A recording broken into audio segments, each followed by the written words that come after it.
គាត់ថាខ្មាស់គេបើអ្នកក្រនោះម៉ែគាត់មិនថាតែរូបបងជាអ្នកប្រស្រុកផ្សាបើចង់រៀបការតតែធ្វើឲ្យខ្ពស់មុខព្រោះហេតុស្រឡាញ់កូនប្រសាមិនចង់ការឲ្យកូនការទុករៀបការហើយក៏មិនខ្មាស់អ្នកស្រុកឲ្យបានខ្ពស់មុខដេកសនុកចិនតាម៉ែបងក៏រឿងជាទ្រព្យរបស់យើងទាំងពីរមិនមែនយ៉ាងនេះគិតធ្វើបាបដល់កូនប្រសាមកឲ្យបងមកឆាប់រាមករៀបការឲ្យឆាប់ទៅឲ្យតន់អាយុ15គឺក៏មុំចាស់ព្រឺ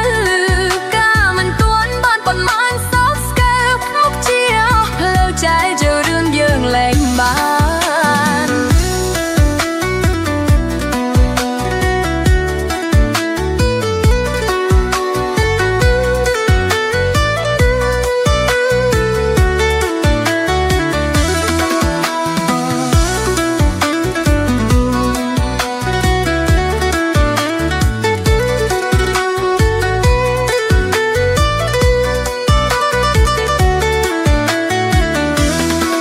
ផ្ទះតូចម៉ែគាត់ថាខ្មាស់គេ